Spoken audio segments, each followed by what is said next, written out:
Victory is not decided at the end, it is declared at the start by the one who enters the battle without doubt. If your mind hesitates, your blade will too.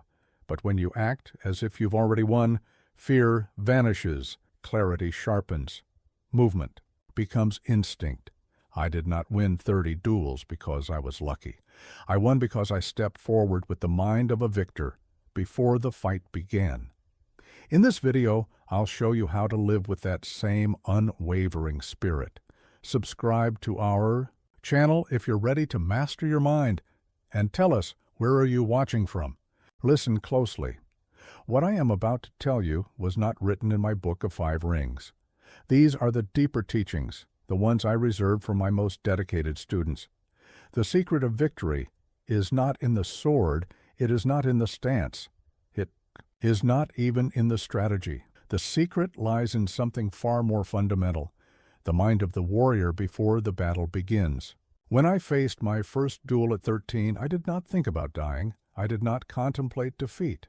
I walked onto that field carrying victory in my heart like a burning ember. My opponent, a grown man, saw it in my eyes. He felt it in my presence. The battle was decided before our swords ever met. You see, most people enter their battles, whether they be literal or metaphorical, with doubt hanging over them like a shadow. They step forward wondering, can I do this? Am I ready? What if I fail? These questions are poison. They are the invisible bonds that will hold you back more surely than any physical restraint. Instead, you must cultivate what I call the victor's mind.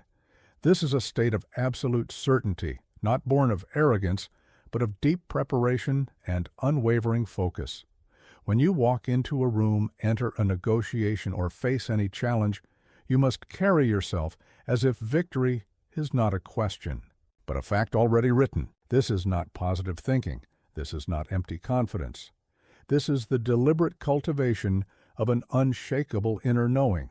I won my duels not because I was always the better swordsman, but because I had already won them in my mind 1,000 times before the actual combat.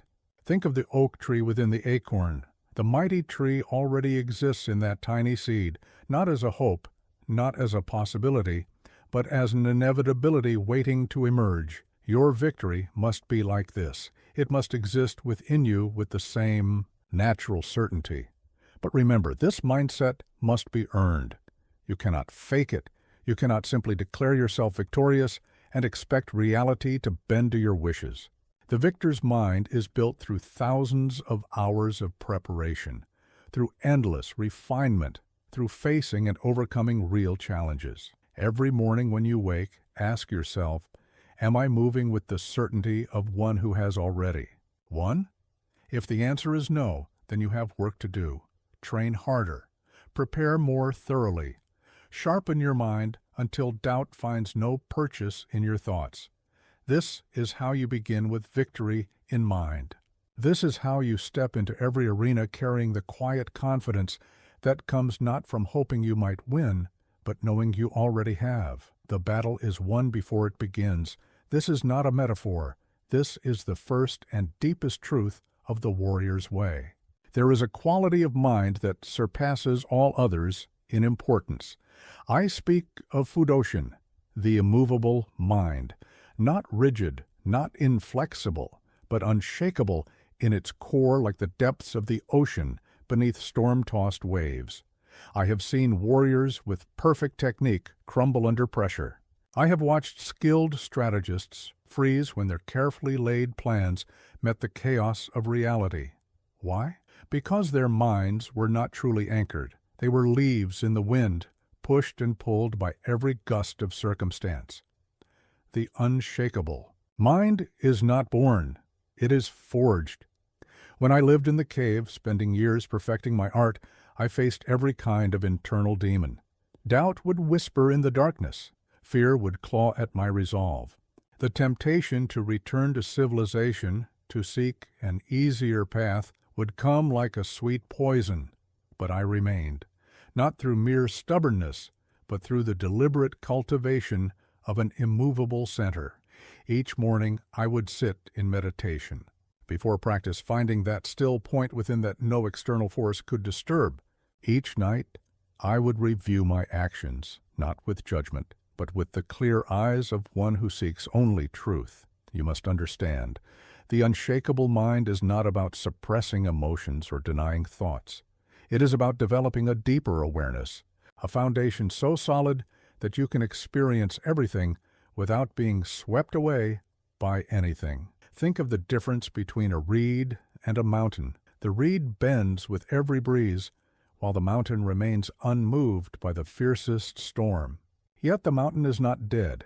It teems with life, changes with the seasons, and grows over centuries. This is the quality you must cultivate. When others panic, you must be calm. When others rush, you must be still. When others react, you must respond. This is not a matter of suppressing your natural impulses. It is about transcending them, about finding a deeper, more fundamental stability that exists beneath the surface of ordinary consciousness. To develop this quality, begin with small things. When you feel anger rising, do not fight it, observe it. When anxiety grips you, do not run from it, study it. When excitement threatens to overwhelm you, do not indulge it, understand it. Gradually, you will discover that there is a part of you that remains untouched by these passing states. This is your true mind, the mind of no mind. The mind that can face any situation without wavering, not because it is numb or disconnected, but because it is profoundly grounded in something beyond the temporary. In my duels, this quality was worth more than any technique. My opponents would often be more skilled, more experienced, even physically stronger, but they could not match the absolute stability of my mind. They would feel it in my presence, see it in my eyes, sense it in my movements, and in that recognition their own minds would begin to waver. Cultivate this quality as if your life depends upon it, because it does. The unshakable mind is not just a weapon for combat, it is the foundation of a life lived with purpose and power. Before the sword is drawn, before the stance is taken, there is a moment of pure truth. In this moment, you must see your opponent not as they stand before you, but as they will lie, defeated. This is not imagination. It is prophecy written in the language of absolute certainty. When I faced my greatest rival, Sasaki Kojiro, on that isolated island, I arrived late. They say I did this to upset his rhythm, to anger him, but there was a deeper truth. I arrived when victory was already. Complete in my mind, I saw him not as the feared swordsman who had never lost, but as one who had already tasted defeat. This sight, this inner vision, is something you must cultivate in every arena of life. Whether you face a business competitor, a personal challenge, or an actual adversary, you must develop the ability to see through the illusion of their current strength to the inevitability of their defeat. But understand this well. This is not about disrespecting your opponent. In fact, it is the opposite. By seeing their defeat, you acknowledge the seriousness of the encounter. You give it the weight it deserves. A warrior who underestimates their opponent has already lost. A warrior who sees their opponent's inevitable defeat has already won. The method is this. Before any significant encounter, sit in silence. Clear your mind of chatter and doubt. Then, with the eyes of your spirit, see the situation resolved in your favor. See it not as a possibility, but as a fact already written. Feel the weight of this truth in your body. Let it inform every cell, every fiber of your being. When you open your eyes, maintain this vision. Let it color every action, every decision, every movement.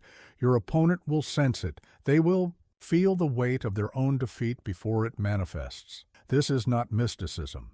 It is psychology transformed into physical reality.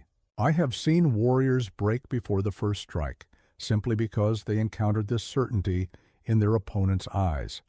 I have watched skilled fighters make elementary mistakes because they sensed their own defeat radiating from their opponent's presence. But remember, this vision must be earned. You cannot simply imagine victory and expect it to manifest. The vision must be built on the foundation of thorough preparation. deep understanding and absolute commitment to your path. Think of the archer who sees the arrow striking the target before it is released. Think of the painter who sees the completed masterpiece before the first brushstroke. Think of the general who sees the battlefield after victory before the armies. Engage. This is the quality you must develop. In your daily life, practice this seeing. Before you enter a meeting, see its successful conclusion. Before you begin a project, see its completion. Before you face a challenge, see yourself standing victorious on the other side. Make this vision so real, so tangible, that it becomes more solid than the present moment. This is not positive thinking. This is not visualization. This is the warrior's way of shaping reality through the power of unwavering perception. When you truly master this, you will understand that victory is not something you achieve. It is something you recognize, something you acknowledge as already present. Your opponent is already defeated. See this truth. Know this truth. Move with this truth, and watch as reality aligns itself with your vision. Hesitation is the seed of death. I have seen more warriors fall to their own doubt than to their opponent's blade. When the moment comes to act, you must move with the decisiveness of lightning striking from the heavens. Pure, immediate, without questioning. Consider the nature of water flowing down a mountain. It does not stop to consider its path. It does not question whether it should flow left or right. It simply moves, finding its way naturally, powerfully, without hesitation. This must be your model. In my 60 years of studying the way of the sword, I have learned that the deadliest enemy is not the blade that comes at you. It is the moment of hesitation that precedes your response. This brief pause, this fractional second of doubt, is where battles are lost, where opportunities slip away, where life itself can escape your grasp. But understand this: moving without hesitation does not mean moving without thought.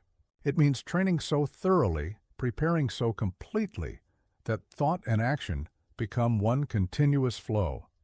When a master calligrapher writes, does he hesitate between strokes? When a master musician plays, does she pause to consider each note? No, they have transcended the need for such deliberation. This is why I insist on the importance of training beyond exhaustion, of practicing until techniques become as natural as breathing.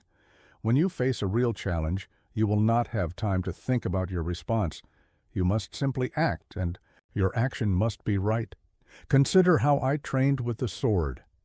Hours before dawn, I would practice the same cut thousands of times, not to perfect the technique, though that would come, but to eliminate the gap between decision and action, to create a state where seeing and striking were one movement, one reality. You must apply this principle to every aspect of your life. When you know something must be done, do it immediately. When you see an opportunity, seize it without delay. When you recognize a truth, act on it at once. This is how you build the habit of decisive action. But remember, this is not about being reckless. A fool who rushes in without understanding is not practicing decisiveness.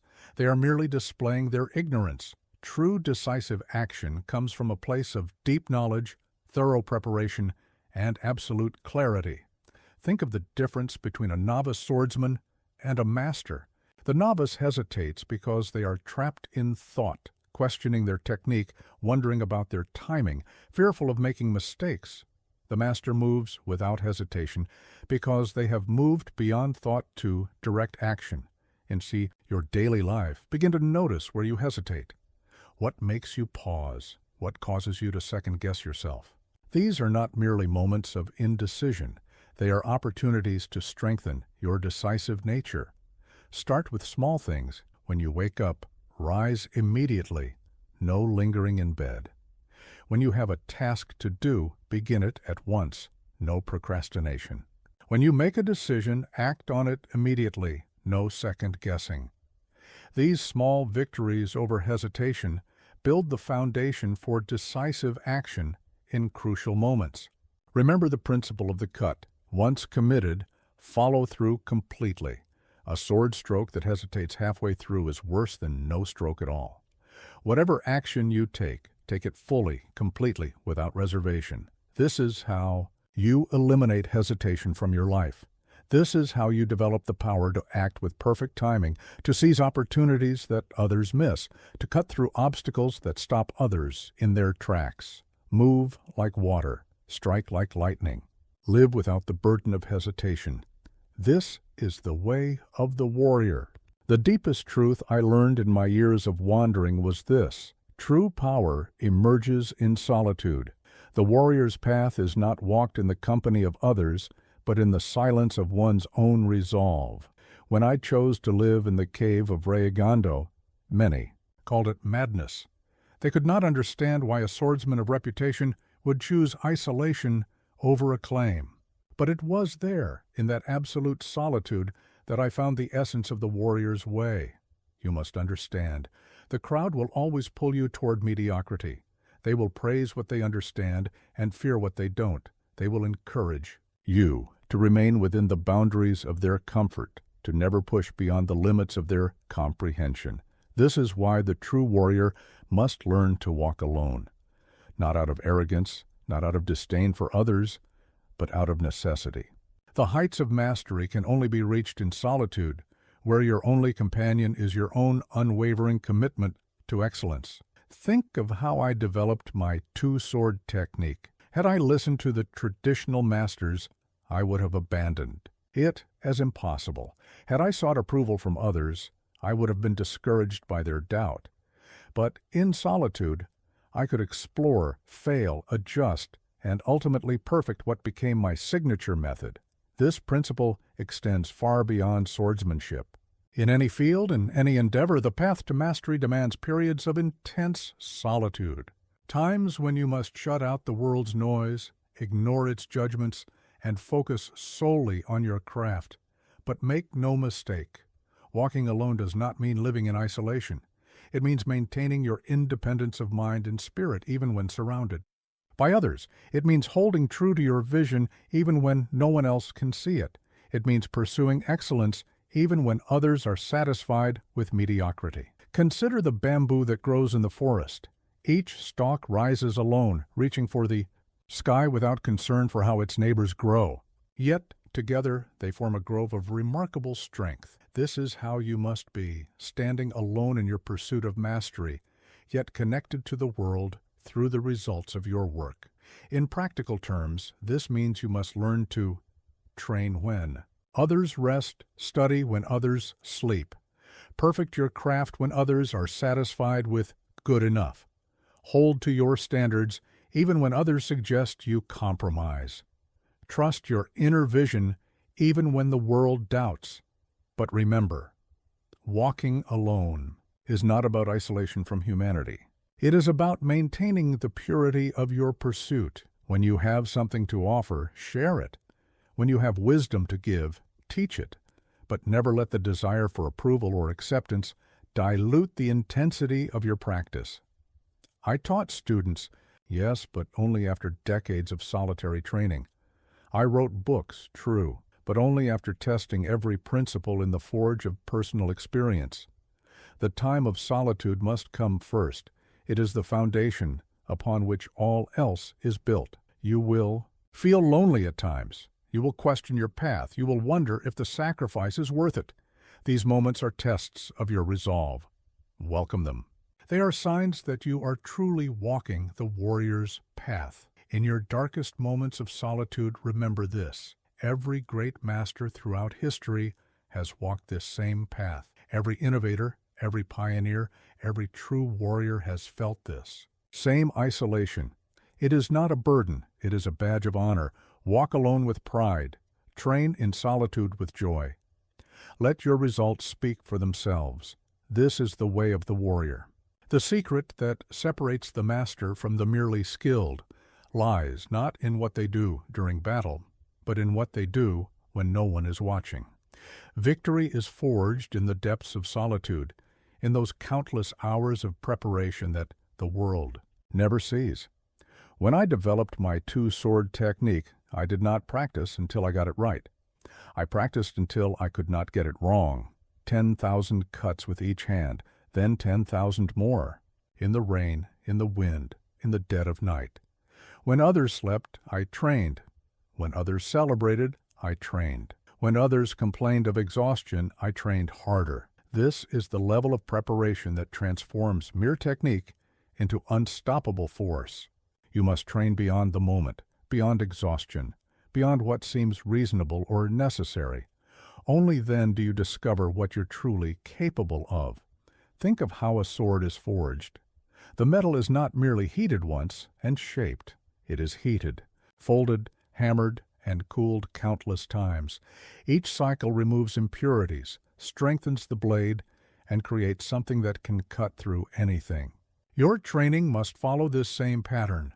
But understand, training beyond the moment is not about mindless repetition. It is about deliberate, focused practice with absolute attention to detail. Every movement must have purpose. Every repetition must bring you closer to perfection. This is why I spent hours practicing a single cut, exploring every nuance, every subtle variation in angle and timing. When you train this way, something remarkable happens. The techniques become more than movements. They become expressions of your very nature.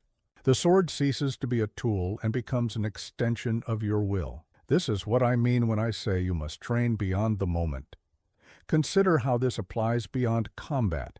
If you are a speaker, do not merely rehearse your speech. Speak it 100 times in every possible condition. If you are a musician, do not simply practice until you can play the piece. Practice until the music flows from you as naturally as breathing. If you are a leader, do not just study strategy. Immerse yourself in it until strategic thinking becomes your default state. The depth of your preparation must exceed the demands of the moment. When I faced opponents, they were not merely fighting against my technique. They were fighting against years of relentless training, against countless hours of perfecting every movement, against an unwavering dedication to mastery. This level of preparation eliminates fear. How can you fear what you have already experienced 1,000 times in training? This is why I could face any opponent with absolute calm.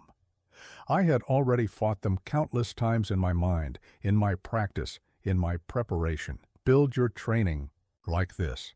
First, master the basics until they become second nature. Then, practice them under increasingly challenging conditions. Next, combine them in every possible variation. Finally, transcend them entirely, moving beyond technique to pure expression.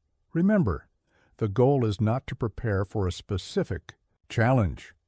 The goal is to prepare so thoroughly that no challenge can surprise you, to train so deeply that your responses become instantaneous, perfect, natural. This is why I say, train beyond the moment. When the critical moment arrives, it should feel like nothing more than another practice session. Your body should know exactly what to do because you have already done it thousands of times before. Let others be satisfied with adequacy. Let them prepare only for what they can foresee. You must go beyond this. Train until excellence becomes your natural state. Prepare until mastery becomes your default response. This is how you forge yourself into an unstoppable force. This is how you ensure that when the moment of truth arrives, you have already won through the depth of your preparation. The secret that separates the master from the merely skilled lies not in what they do during battle, but in what they do when no one is watching. Victory is forged in the depths of solitude, in those countless hours of preparation that the world never sees. When I developed my two-sword technique, I did not practice until I got it right. I practiced until I could not get it wrong. 10,000 cuts with each hand, then 10,000 more. In the rain, in the wind, in the dead of night. When others slept, I trained. When others celebrated, I trained. When others complained of exhaustion, I trained harder. This is the level of preparation that transforms mere technique into unstoppable force. You must train beyond the moment, beyond exhaustion, beyond what seems reasonable or necessary. Only then do you discover what you're truly capable of. Think of how a sword is forged. The metal is not merely heated once and shaped. It is heated, folded, hammered, and cooled countless times. Each cycle removes impurities, strengthens the blade, and creates something that can cut through anything. Your training must follow this same pattern. But understand, training beyond the moment is not about mindless repetition. It is about deliberate, focused practice with absolute attention to detail. Every movement must have purpose. Every repetition must bring you closer to perfection. This is why I spent hours practicing a single cut, exploring every nuance, every subtle variation in angle and timing. When you train this way, something remarkable happens. The techniques become more than movements. They become expressions of your very nature. The sword ceases to be a tool and becomes an extension of your will. This is what I mean when I say you must train beyond the moment. Consider how this applies beyond combat. If you are a speaker, do not merely rehearse your speech. Speak it 100 times in every possible condition. If you are a musician, do not simply practice until you can play the piece. Practice until the music flows from you as naturally as breathing. If you are a leader, do not just study strategy. Immerse yourself in it until strategic thinking becomes your default state. The depth of your preparation must exceed the demands of the moment. When I faced opponents, they were not merely fighting against my technique. They were fighting against years of relentless training, against countless hours of perfecting every movement, against an unwavering dedication to mastery. This level of preparation eliminates fear. How can you fear what you have already experienced 1,000 times in training? This is why I could face any opponent with absolute calm. I had already fought them countless times in my mind, in my practice, in my preparation. Build your training like this. First, master the basics until they become second nature. Then, practice them under increasingly challenging conditions. Next, combine them in every possible variation. Finally, transcend them entirely, moving beyond technique to pure expression. Remember, the goal is not to prepare for a specific challenge. The goal is to prepare so thoroughly that no challenge can surprise you. To train so deeply that your responses become instantaneous, perfect, natural. This is why I say, train beyond the moment. When the critical moment arrives, it should feel like nothing more than another practice session.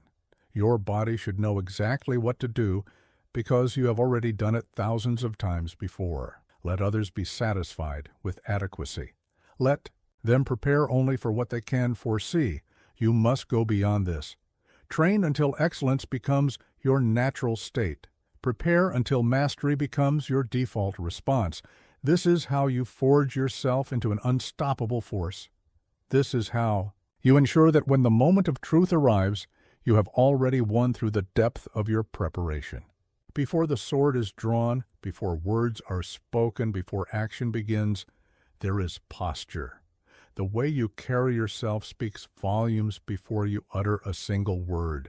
This is what I call the spirit of the warrior made visible. When I entered the dojo of my opponents, I did not need to announce myself.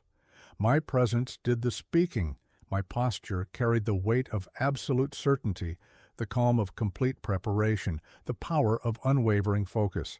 Many battles were won in those first moments, as opponents felt the force of my spirit through the way I carried myself. Understand this deeply.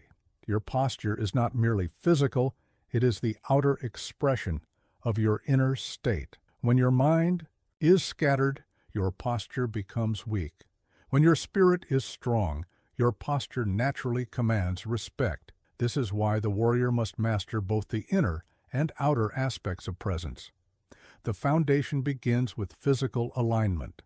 Stand as if a thread pulls you up from the crown of your head. Let your shoulders fall naturally, neither slumped in weakness nor raised in tension. Root yourself through your feet, feeling the earth's support. Your spine should be straight but not rigid, like a sword that can flex without breaking. But physical posture is only the beginning. The true power comes from what I call the warrior's presence, the ability to fill a space with your spirit.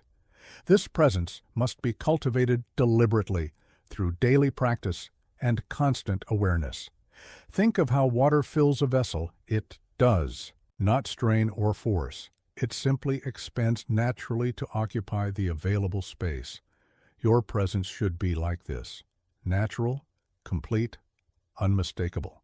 Whether you enter a battlefield or a boardroom, your presence should be felt immediately, without aggression or artifice. I teach my students to practice this presence in everyday situations. When you enter a room, enter fully. No hesitation, no uncertainty. When you sit, sit with purpose. No fidgeting, no restlessness. When you stand, stand with power. No shifting, no doubt. Every movement, every position should express the warrior's spirit.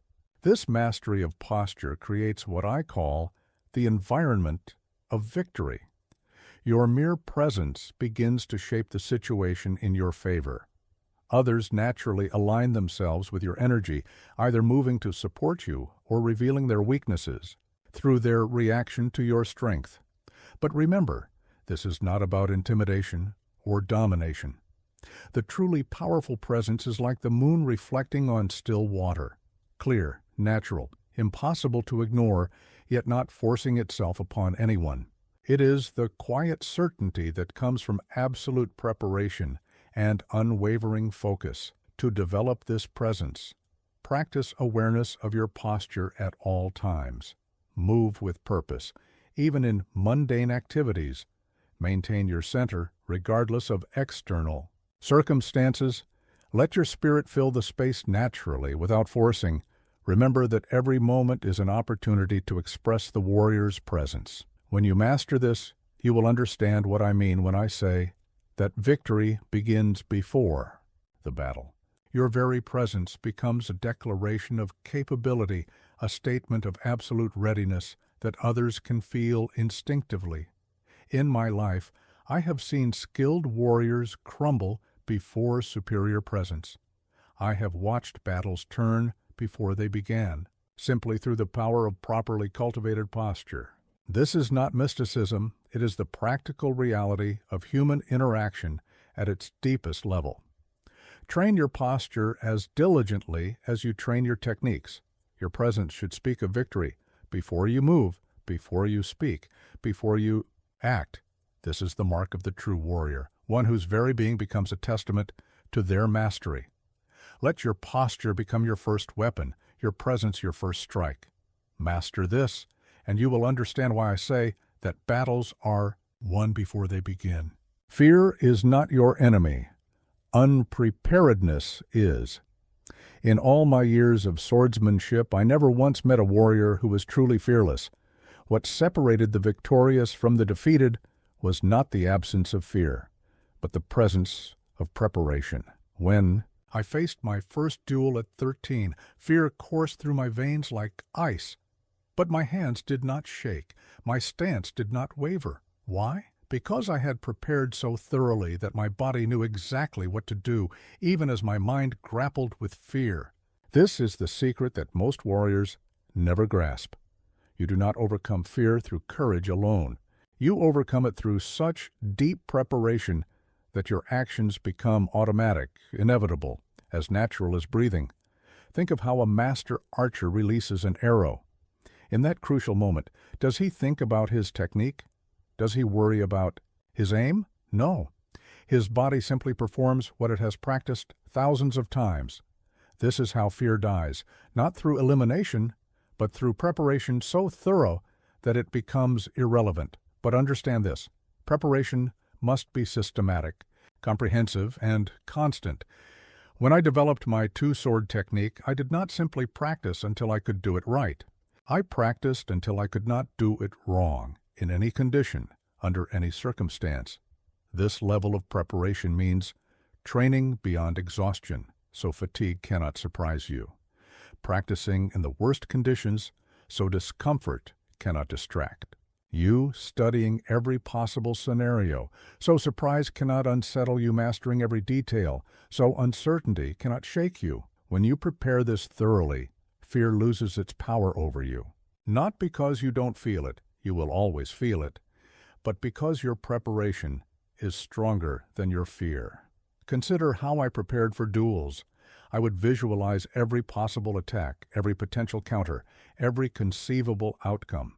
I would practice in the rain, in the dark, in sickness, and in health. Why?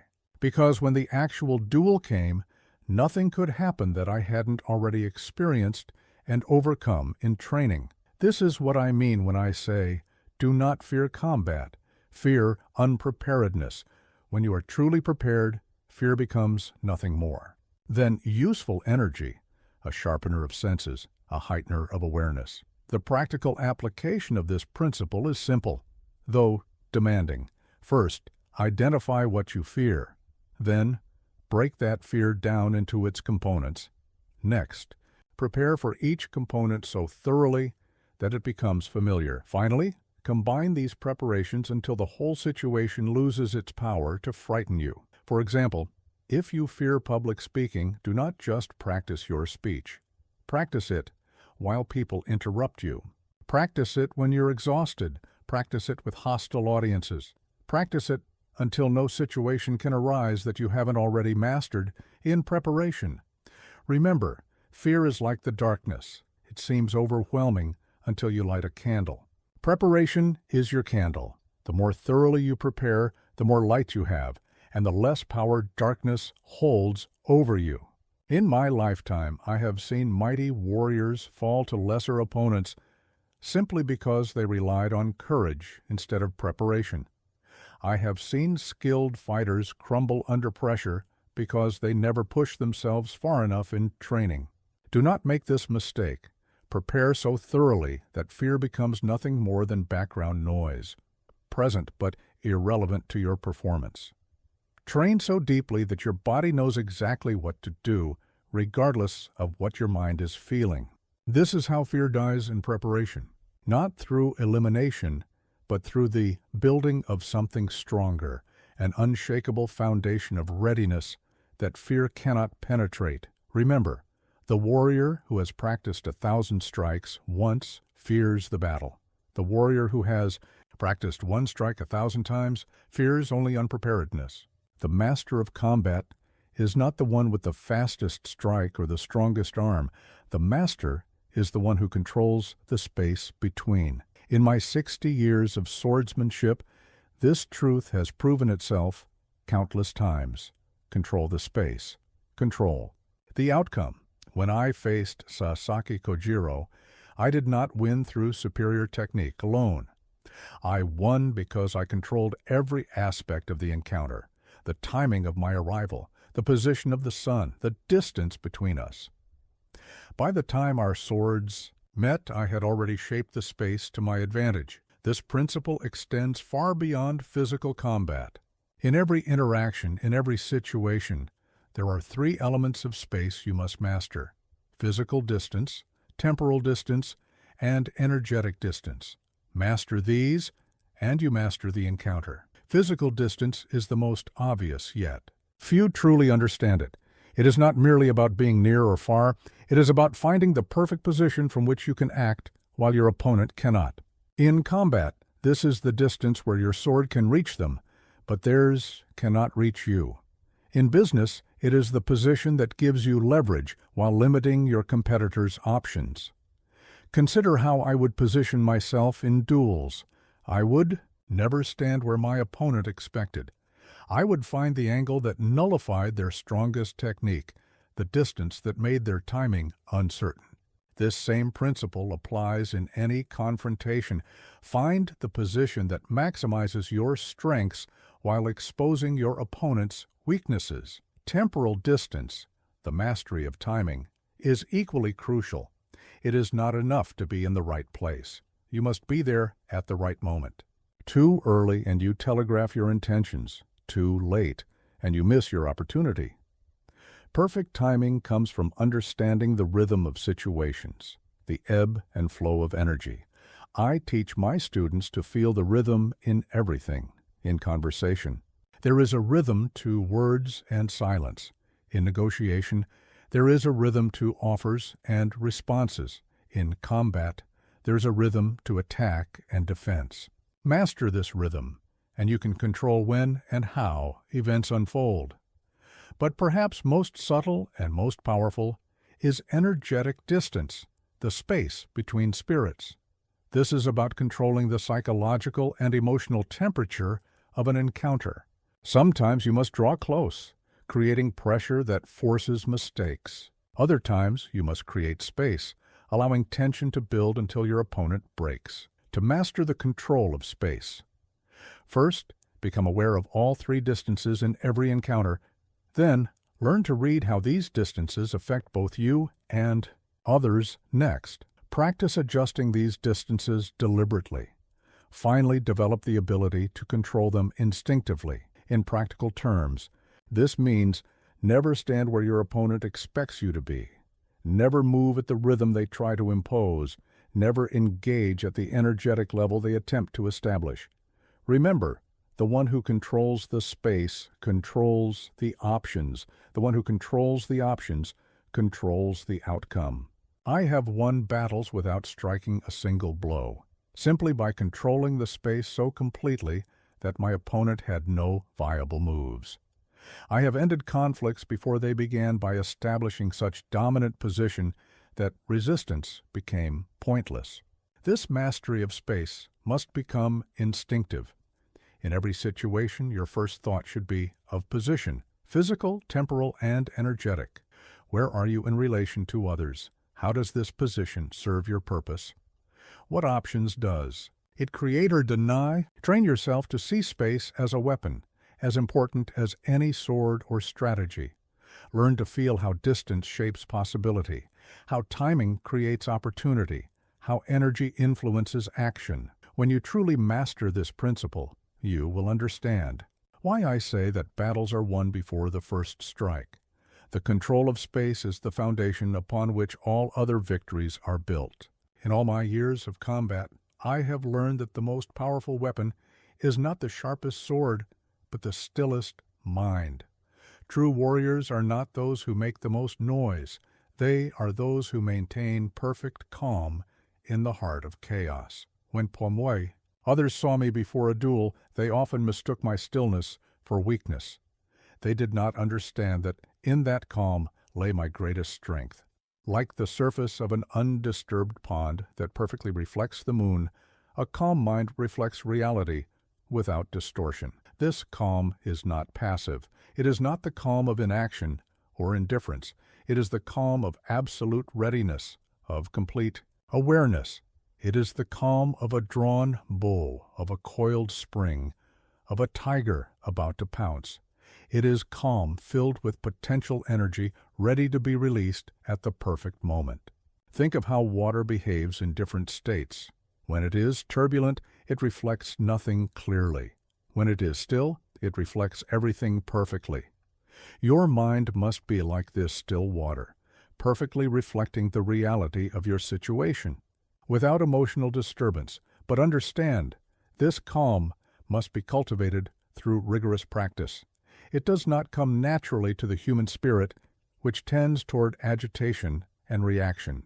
You must train yourself to maintain stillness even when everything around you is in motion.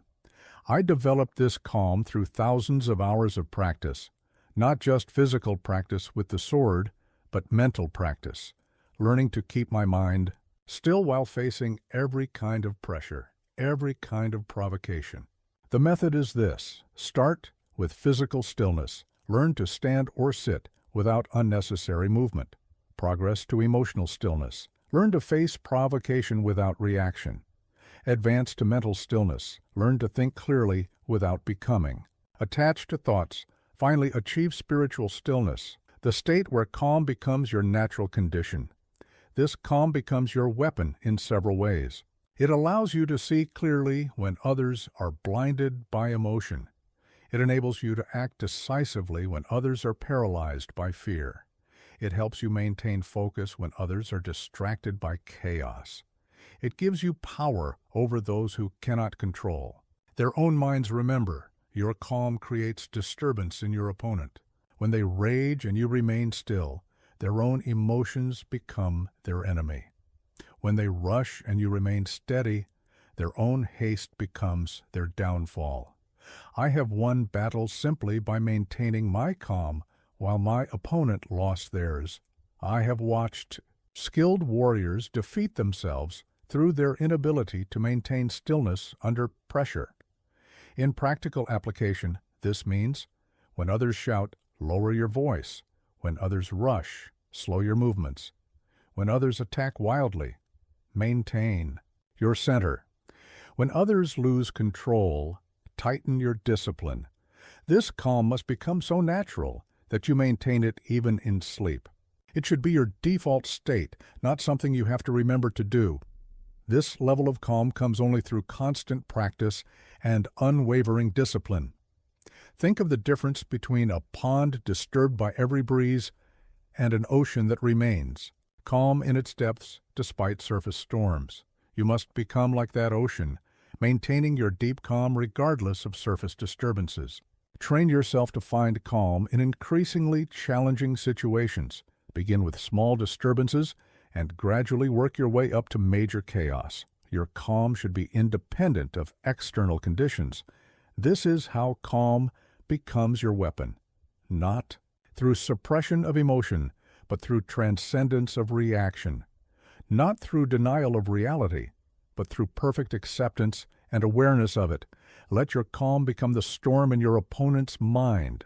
Let your stillness become the force that unbalances them. This is the way of the true warrior. In the moment of combat, emotion is your greatest enemy, not your opponent's sword, not their skill, not their strength, but your own emotional state. I have seen master swordsmen fall to lesser opponents simply because they could not master their emotions. When I fought my most challenging duels, I did not feel anger, fear, or excitement. I felt nothing. Or rather, I observed these feelings as one might observe clouds passing in the sky, acknowledging their presence, but remaining unaffected by their movement. This is what I mean by killing emotion in the fight, not suppressing it, not denying it, but transcending it. Emotion must be understood, then set aside, like removing armor that would only weigh you down in battle. Consider what happens when anger enters the fight. Your breathing becomes irregular. Your muscles tense unnecessarily. Your vision narrows. Your judgment becomes clouded. In that state, even the perfect technique becomes flawed. The perfect strategy becomes weak. Or consider pride. How many warriors have I seen fall because they were too proud to adapt their strategy? How many fights have been lost because someone was too proud to acknowledge they were in danger? Pride is a poison that kills from within. Fear is equally dangerous, though in different ways. Fear makes you hesitate when you should act. It makes you rush when you should be patient. It fills your mind with possibilities that steal your focus from the present moment. The method to kill emotion in the fight is this. First, acknowledge that emotions will arise. This is natural and human. Next, learn to recognize emotions the instant they appear. Then, understand how each emotion affects your body and mind. Finally, develop the ability to act independently of emotional state. This is not about becoming cold or unfeeling. It is about developing the ability to act with perfect clarity regardless of what you are feeling. The emotions may be present, but they do not drive your actions. In practical terms, this means, when anger rises, let it rise, but do not let it control your sword. When fear appears, let it appear, but do not let it guide your feet. When pride swells, let it swell, but do not let it blind your eyes. When excitement builds, let it build, but do not let it rush your timing. I train my students to practice this skill in controlled conditions first. I have them face provocations while maintaining perfect form. I create situations that naturally trigger emotional responses, then teach them to act with technical precision regardless of their feelings. Remember, your emotions are like weather. They will come and go. But your technique, your strategy, your actions, these must be like the sun, constant and unaffected by passing clouds. The highest level of this practice is when you can use emotion without being used by it, when you can feel everything but remain bound by nothing, when your actions flow from pure awareness rather than emotional reaction. This is why I say, The perfect cut comes not from anger, but from emptiness. The perfect strategy comes not from fear, but from clarity. The perfect victory comes not from pride, but from simple, direct action. Think of how water flows around obstacles. It does not become angry at stones in its path. It does not fear the cliff it must fall from. It does not take pride in the course it carves. It simply flows, finding the most natural and effective way forward. You must become like this water. Let emotions flow through you without becoming attached to them. Let them inform your awareness without controlling your actions. This is how you kill emotion in the fight. Train this quality as diligently as you train your techniques, your ability. To act with clarity regardless of emotional state is what separates the master from the merely skilled.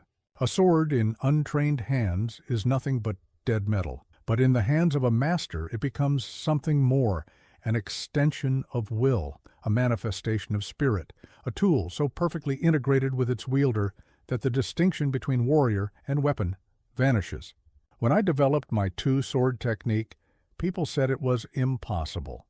They did not understand that the secret lay not in handling two swords, but in making each sword an extension of my intention.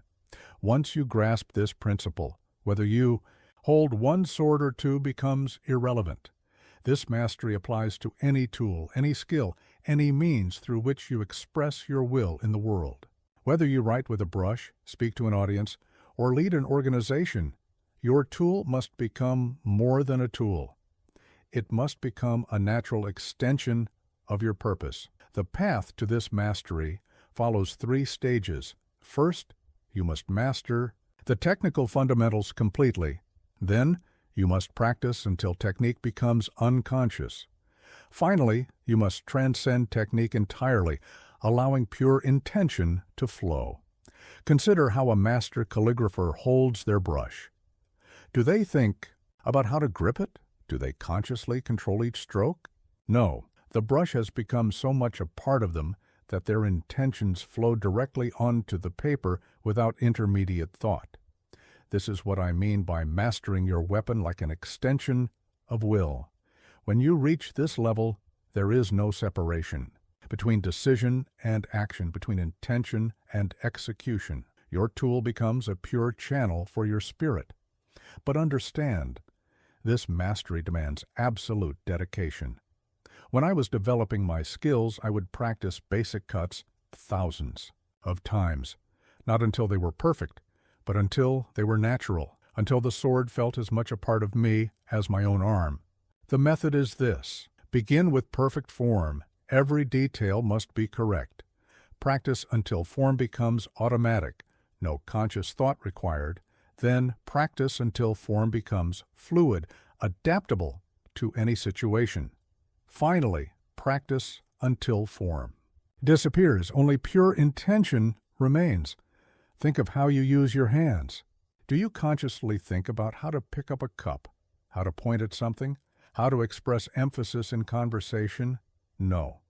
Your hands are so perfectly integrated with your will that they respond instantly to your intentions. Your weapons, your tools, your skills must become like this. They must respond to your will as naturally as your own limbs.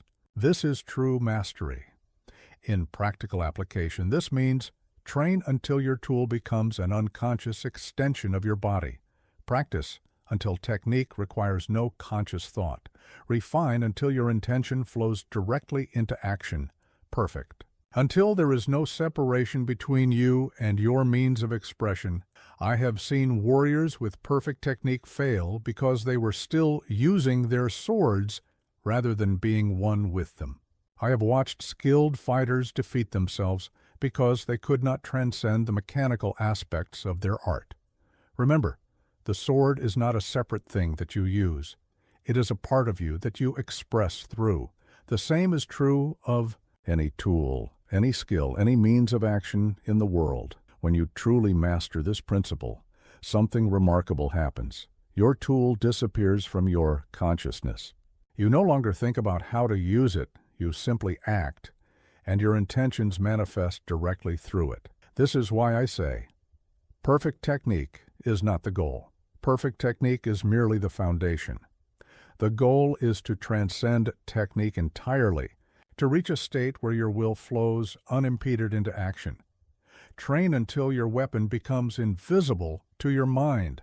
Practice until your skill becomes as natural as breathing. Master your tools until they vanish into pure expression of intention. This is the way of true mastery, not to use your weapons, but to become one with them. The warrior's path is forward, always forward. Once you have chosen your action, once you have committed to your strike, there must be no looking back. Hesitation born of regret is a poison that will paralyze your spirit and dull your blade. In my 60 years of swordsmanship, I have never seen a warrior improved by regret. I have never witnessed a battle won by second-guessing. The time for deliberation is before the action. Once action begins, your mind must be as clear as the autumn sky. No clouds of doubt, no shadows of hesitation. When I struck down my first opponent at 13, I did not pause to question my technique. When I developed my two-sword style against all tradition, I did not waste energy doubting my path. When I made choices that others called mad, like living in a cave to perfect my art, I did not look back with regret. Understand this deeply.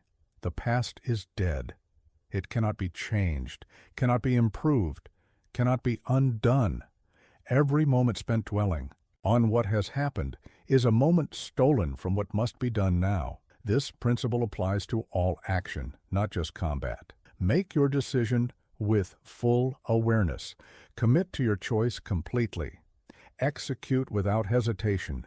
Move forward without regret. Think of an arrow in flight. Once released, it cannot change its course. It does not wonder if it should have been aimed differently. It simply flies true to its target. Your actions must be like this arrow, pure, direct, unencumbered by doubt. But remember, this is not about acting rashly. Before the arrow is released, the archer takes careful aim. Before the sword is drawn, the warrior assesses the situation fully. The time for thinking is before action begins.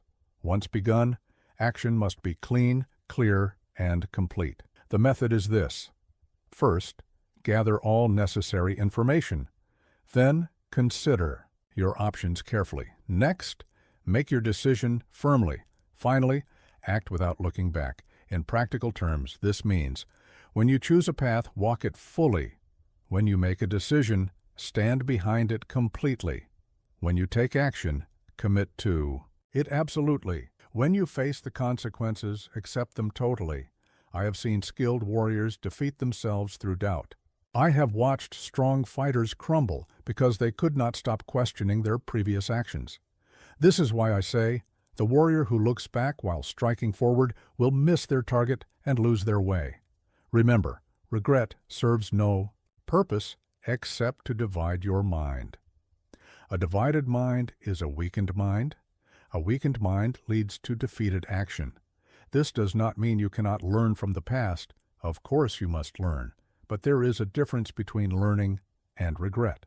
Learning looks at the past with clear eyes, takes what is useful, and moves forward. Regret chains you to what cannot be changed. Train yourself in this forward motion. When you make a mistake, acknowledge it without dwelling on it. When you fail, absorb the lesson without being absorbed by regret. When you succeed, celebrate briefly.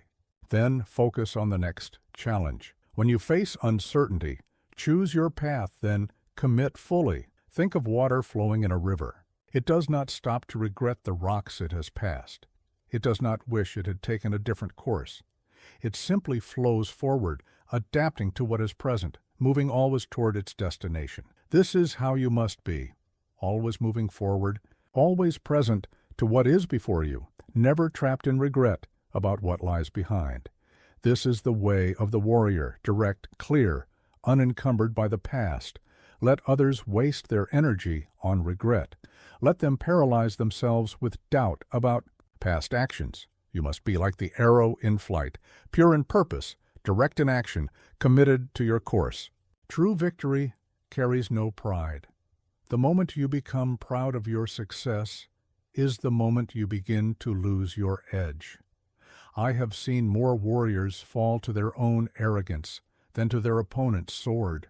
When I won my first duel at 13, I did not boast. When I developed techniques that surpassed my teachers, I did not gloat. When I achieved fame throughout the land, I retired to a cave. This was not humility for its own sake. It was the practical wisdom of the warrior's path. Understand this: pride is like rust on a blade. It may not be visible at first, but it slowly corrupts the steel until the sword becomes brittle and breaks at the worst possible moment. Victory must be clean, clear, and free from the corruption of ego. Consider what happens when pride enters after victory. First, you begin to believe in your own invincibility. Then, you start to underestimate future challenges. Next, you become lazy in your preparation. Finally, you fall to an opponent you should have defeated. I have watched proud warriors die because they could not admit they needed to improve. I have seen skilled fighters lose to lesser opponents because they were too arrogant to adapt their strategy. Pride kills more surely than any blade. The method to achieve victory without arrogance is this: acknowledge your success without becoming attached to it. Learn from your victories as carefully as you learn from defeats. Maintain the beginner's mind even at the height of mastery. Remember that each victory is not an end, but a beginning. Think of how water behaves after overcoming an obstacle. It does not stop to celebrate. It does not become proud of its achievement. It simply continues flowing, facing each new challenge with the same pure intention. This principle extends beyond combat. When you succeed in business, do not let success make you complacent. When you master a skill, do not let mastery make you stop learning. When you win a claim, do not let praise make you forget your foundations. When you achieve your goals, do not let achievement make you lose your drive. The practical application is this: after victory, train harder than before. After success, examine your performance more critically than ever. After mastery, return to practicing basics with full attention. After achievement, set new challenges that push you further. Remember, every victory contains the seeds of future defeat if pride takes root in your heart. Every success can become a trap if you begin to believe your own legend. This is why I teach my students to celebrate victory in a specific way. First, acknowledge the achievement clearly. Then, honor those who helped make it possible. Next, examine what could have been done better. Finally, return to training with renewed focus. Think of the master archer who hits the target. Does the arrow boast about its accuracy? Does the bow become proud of its performance? No. They simply fulfill their function. Your victories should be like this: natural expressions of your practice, not fuel for ego. Victory without arrogance means winning without needing to prove. Anything succeeding without becoming attached to success. Achieving without letting achievement define you. Mastering without letting mastery limit your growth. Train yourself to see each victory not as a destination, but as a signpost on an endless path. Let each success make you more humble, more dedicated, more aware of how much further you can go. This is how you maintain your edge. This is how you ensure that today's victory does not become tomorrow's defeat. This is how you continue to grow, even after achieving mastery. Let others boast about their victories. Let them become trapped by their own pride.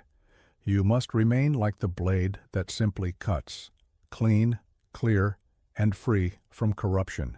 The warrior who can fight only in familiar conditions is no warrior at all. In my years of wandering, I learned that true strength lies not in perfecting one approach, but in becoming like water, able to flow, adapt, and thrive in any terrain. When I faced opponents in the mountains, I became like the mountain wind. When I fought by the sea, I moved like the tide. When battle took me to the forests, I adapted like the shadows between trees. This is not metaphor. It is practical strategy for survival and victory. Understand deeply. Every environment presents both advantages and challenges. The master warrior does not complain about difficult terrain. They learn to use it. They do not wish for better conditions. They excel in whatever conditions exist. Consider how water adapts. In a river, it flows fast and powerful. In a lake, it becomes still and deep. In the air, it transforms to mist. In winter, it turns to unbreakable ice. This is how you must be. Your techniques, your strategies, your very way of thinking must be able to transform based on the demands of the situation. This is not about having many different skills. It is about having skills that can adapt to any circumstance. The method to develop this adaptability is this. First, master your fundamentals so deeply they become instinctive. Then, practice these. Fundamentals in every possible condition. Next, learn to modify your techniques based on the environment. Finally, develop the ability to flow naturally in any situation. In practical terms, this means train in the rain until you move as well as on dry ground. Practice in darkness until you fight as well as in light. Master rough terrain until it becomes as natural as level ground. Adapt to any weapon until all tools become equally effective. I have seen skilled warriors fail because they could only fight in their preferred conditions. I have watched masters fall because they could not adjust their techniques to new circumstances. This is why I say, the terrain is your teacher. Learn from it rather than fighting against it. Remember, every environment offers unique opportunities if you learn to see them. Every challenge contains hidden advantages if you know how to adapt. Think of how I developed my two-sword technique. Traditional schools said it was impossible because they were rigid in their thinking. I saw that different situations demanded different approaches, and so I learned to adapt beyond tradition. This principle extends beyond physical combat. Idonor. Business. Adapt your strategy to different markets. In leadership, adjust your approach to different teams. In learning, modify your methods for different subjects. In life, transform your way for different chapters. The practical application involves training in all weather conditions, practicing in every type of terrain, adapting to different opponents, modifying techniques for any situation. But remember, adaptation must come from strength, not weakness. You do not adapt because you cannot maintain your way. You adapt because flexibility itself is your way. Think of the bamboo in a storm. It bends without breaking. It yields without surrendering. It adapts without losing its essence. It survives. While rigid trees fall, this is how you must be, strong enough to maintain your center while flexible enough to adapt to any situation. This balance between firmness and flexibility is the key to thriving in any terrain. Train yourself to find advantage in adversity. When the ground is slippery, learn to use the lack of friction. When visibility is poor, develop your other senses. When conditions are harsh, turn them into opportunities. When circumstances seem impossible, find the hidden path. This is the way of true mastery, not to need specific conditions for victory, but to create victory from whatever conditions exist. Let others complain about their circumstances. Let them wait for perfect conditions. You must become the warrior who turns any terrain to advantage. The warrior who clings to anything, victory, technique, reputation, even life itself, has already lost. In my decades of swordsmanship, I have learned that true power comes not from what you grasp, but from what you can release. When I faced death in my duels, I did not cling to life. When I achieved victory, I did not cling to success. When I mastered techniques, I did not cling to form. This detachment was not philosophy. It was practical strategy for achieving the highest levels of performance. Understand deeply. Attachment creates tension. Tension creates weakness. Weakness creates failure. The moment you become attached to any outcome, you introduce resistance into your movement, hesitation into your mind, and limitation into your spirit. Consider what happens when a swordsman becomes attached to victory. They become afraid of defeat and hesitate. To technique, they become rigid and cannot adapt to reputation. They become cautious and lose boldness. To life, they become fearful and lose power. The method to fight without attachment is this. First, recognize your attachments clearly. Then, understand how they limit you. Next, practice releasing them deliberately. Finally, learn to act from complete freedom. Think of how an arrow flies. It is not attached to the bow that launched it. It is not attached to the path it travels. It is not attached to the target it strikes. It simply fulfills its purpose without clinging. This is how you must be, moving through life with perfect freedom, unbound by expectation, unconstrained by fear of loss, unopposed by your own attachments. But understand, fighting without attachment does not mean fighting without purpose. The arrow has perfect direction without attachment. Your actions must have perfect intention without creating bonds that bind you. In practical application, this means train with full effort, but do not become attached to your training. Fight with total commitment, but do not become attached to the outcome. Pursue mastery, but do not become attached to your achievements. Live with complete engagement, but do not become attached to life itself. I have seen great warriors fall because they could not bear to lose their reputation. I have watched skilled fighters fail because they were too attached to their favorite techniques. This is why I say, the ultimate technique is no technique. The ultimate achievement is no attachment. Remember, everything you cling to becomes a target that can be used against you. Everything you cannot release becomes a chain that limits your movement. The way to develop this freedom is through systematic practice. Begin with small releases. Let go of minor preferences. Progress to larger releases. Abandon comfortable habits. Advance to fundamental releases. Free yourself from fixed ideas. Achieve complete release. Act without attachment to any outcome. Think of water flowing down a mountain. It is not attached to any particular path. It is not bound to any particular form. It is not limited by any particular method. It simply finds its way naturally, freely, completely. This is the state you must cultivate, moving through life like flowing water, adapting to every situation without becoming attached to any form, achieving every goal without becoming bound by achievement.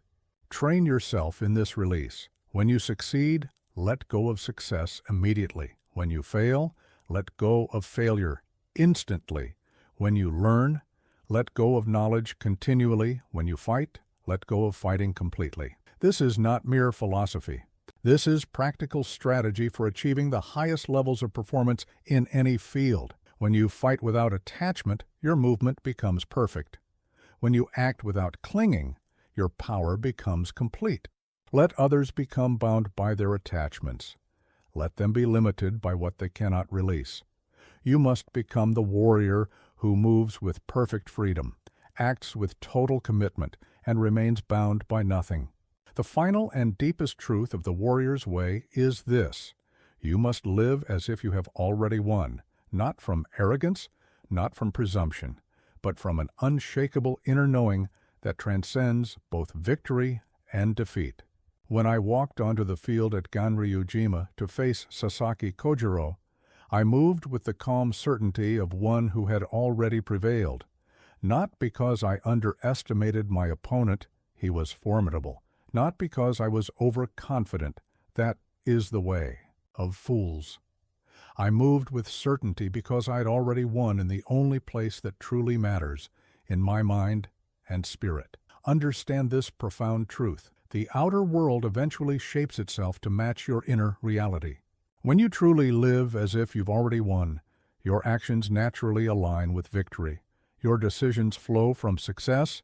Your presence radiates achievement. But this is not about positive thinking or empty affirmations. This is about forging such deep preparation, such complete readiness, that victory becomes your natural state. It is about training so thoroughly that success is not a question, but an inevitability. The method to achieve this state is this. First, prepare so completely that doubt finds no purchase.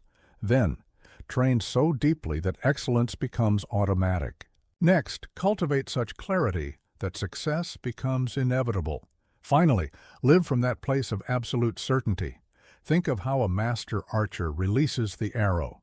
They see the target hit before the arrow flies. They feel the perfect shot before the string releases. They know the outcome before the action begins. They live in the victory before it manifests. This is how you must be, not hoping for success, not striving for victory, but living from the unshakable, knowing that you have already won. In practical application, this means enter every situation carrying the energy of success. Move through challenges with the calm of the victorious, face obstacles with the confidence of one who has already overcome. Meet each moment from a place of completed achievement. Remember, this is not about denying reality or ignoring challenges. It is about creating such deep preparation, such complete readiness, that victory becomes your natural state of being. The way to develop this certainty is through training beyond what seems necessary, preparing past what seems sufficient, understanding deeper than what seems required, living bolder than what seems possible. Think of how water shapes stone. It does not question its ability to succeed. It does not doubt its power to transform. It does not wonder if it will prevail. It simply flows with the certainty of natural law. This is how your life must become, flowing with the absolute certainty of one who knows their path, their power, their purpose. Train yourself in this way of being. Walk as if you have already mastered the path. Speak as if you have already achieved understanding. Act as if you have already become unstoppable. Live as if you have already transcended limitation. But remember this: certainty must be earned through relentless preparation that eliminates weakness, complete dedication that transcends doubt, perfect practice that ensures excellence, absolute clarity that guarantees success. This is the culmination of the warrior's way, not seeking victory, but living from victory. Not pursuing success, but emanating success. Not hoping for achievement, but being achievement. Let others wonder if they will succeed. Let them question if they are worthy. Let them doubt if they can prevail. You must live as one who has already won in every step, every breath, every moment. This is not the end of the path, it is the beginning. For when you truly live as if you've already won, each victory becomes not a destination, but a confirmation. Not an achievement, but an expression of who you already are. Now go. Live from this truth. Move from this power. Act from this knowing. You have already won. The world simply hasn't caught up yet.